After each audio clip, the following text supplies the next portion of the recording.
Yeah, I'm having a bad hair day. Do I give a flying rat's ass? No, I do not.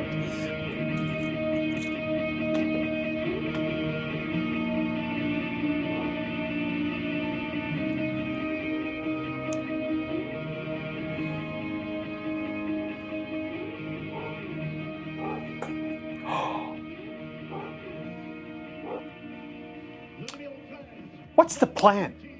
What's the plan, Kent?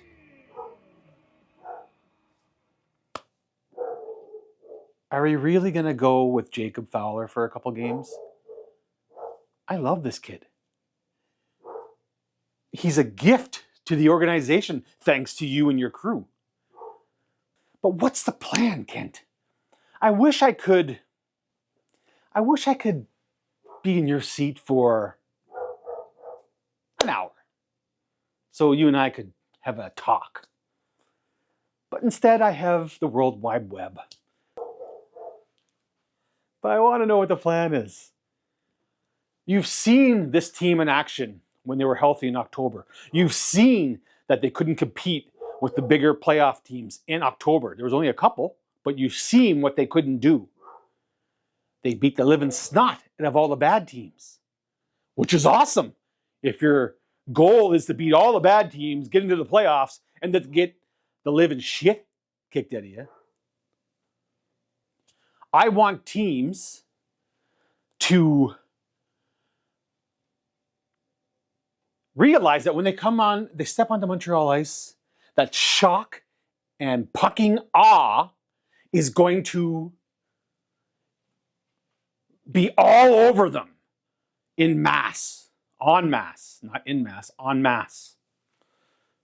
That means Jacky, Struble, Anderson, Slafkovsky, those four players, 4 lines, 4 players, shock and awe every time they step on the ice, shock and pucking awe. Every time a high-end hockey player steps foot on the ice, I want that kid or young man or whatever to understand that we are not giving away wins this year. We are not going to be cannon fodder to all the top teams in the league. That's the team I want. And there's one way to get that team, especially when you've seen in October what we're missing, a number 2 center. Maybe Kirby Dach is that number 2 center, but you know what? Kirby Dach right now looks like a great third-line player that'll fit in nicely with Kapanen,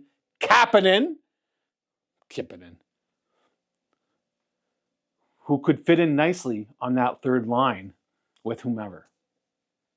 Newhook, because you've seen Newhook perform quite well this year. But my second line should be a little bit better than the first line, because Nick and Cole and Slav, they don't cut it for me. I love them to death. They're fun to watch, 3-on-3, 4-on-4, power play. Extremely fun to watch. But when I watch them play hockey versus all the top teams, all I see is pain and suffering from that top line. Their only mission out there is to shut down the other team's top line. I don't want my top line to be that mission. I want my top line to be almost 200 points. 250 if Slav can get 50 points. But I would love to see Nick and Cole 100 points each. Superstar elite status. Now I know I'm expecting too much in them. 80 point per game. That's great. But I want a little bit more. I want what Celebrini's doing and Carlson's doing in Anaheim. I want that kind of young talent. Where do we get that young talent? I know where to get it. Drafting 1 through 5, unless you use your 5th pick to do something else. But overall, drafting 1 through 5. And we had that opportunity in 2023, and you went and signed Monahan. You traded for him. And then Monahan he only played like 25 games, maybe 30, I don't remember. But he just did enough to ruin that 2023 draft. Reinbacher is awesome. He's going to be a fine hockey player in the NHL or wherever. Maybe him and Goulet can play together on that second pairing. I don't want to talk about Struble and Hudson right now. Is it Struble and Hudson? Regardless. Oh, dear me. What are we going to do? I want Jacob freaking Fowler, my next Carey Price, my next favorite person in the organization, player. I want Jacob Fowler to sit and watch what's going on from Laval. I don't want him anywhere near the shot scoring chances that it's happening towards the Montreal Canadiens this season versus the top teams. The bottom feeders and the bubble teams, yeah, we can compete with them. But competing with them to make the playoffs just gets you in the playoffs. It doesn't actually help you compete in the playoffs. And it certainly doesn't help you win a cup. And I know that's probably not the goal this year to win a cup. Maybe your goal is just to be in the mix again, which I can't stand. That in the mix, oh, never say that again. I want a number 2 center who's going to be as good or better than Nick Suzuki. This 2026 draft, it could be something spectacular. Oh, to be in that running for any of the top 5 players, especially Gavin. Is Gavin a center or a winger? I'd have to look that up. That defenseman, is he from the Dub? I think he is.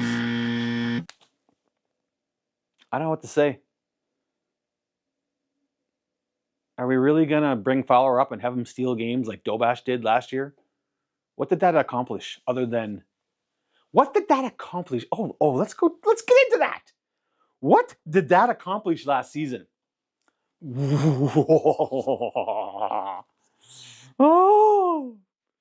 did that accomplish that season?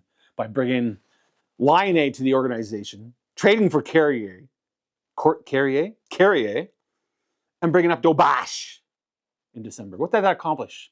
It got you in the mix, which was your aim, but the team you put together on December 2nd was drafting 2nd overall this past summer.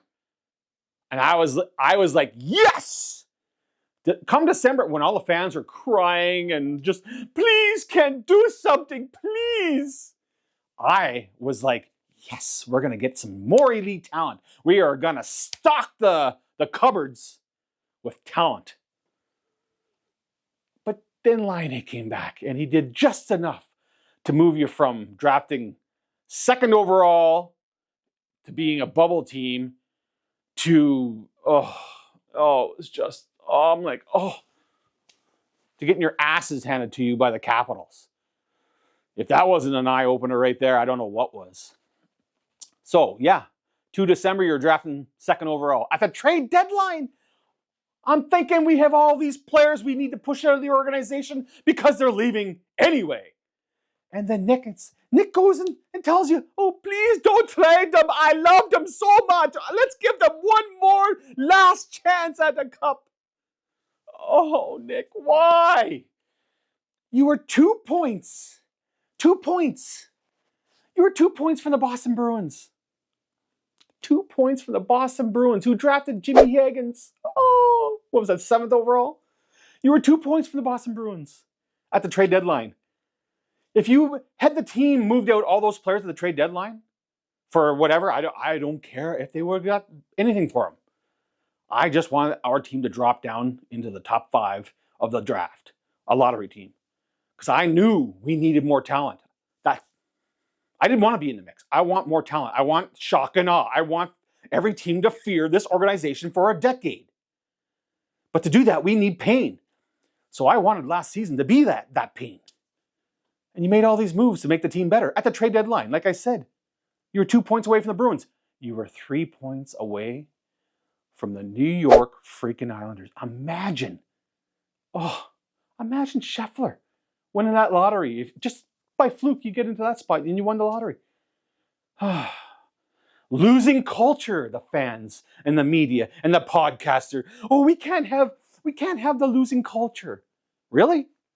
The freaking Anaheim Ducks took 7 years to build what they have right now, and I guarantee you this. There's not a single fan saying, oh, but the losing culture, it just wasn't worth it. Is that what they're saying right now? Oh, I don't even want to talk about Cutter Gauthier. How they got Cutter Gauthier, the 5th overall pick in 2022, Remember the 2022 draft? I do. I want Shane Wright. Thank goodness he didn't go that direction. But there's still hope for him. And Slav is going to be freaking awesome as well. Probably one of the greatest power forwards in the Montreal Canadiens 21st century. But Cutter Gauthier is like a point per game plus player. And they got him for, was it Drysdale? Oh, I think I would have given up Ryan Bracker for Cutter Gauthier. Well, now, maybe not last year. But yeah, actually, who wanted Ryan Bracker last year? No one. They at the Ducks. There's no talking about losing culture now. They don't care. It's all about now. For the Montreal Canadiens, it's all about now. Is it? Is that what we're doing? It's all about now. We have to make the playoffs. We have to be better than we are. Well, having your goaltender, your future Carey Price, come in and steal a whole bunch of games to move you from a team that looks like on paper could possibly fall to a lottery position, just like last December, to have Jacob steal us some wins, steal us some games. That's, to me, that's not the kind of management I want. Let's do it right. Just have Jacob on the bench. Let him watch. Let him feel what's going on so he can get angry. And then next year, bring him and Dobash up. And let's play some pucking hockey. Number 13.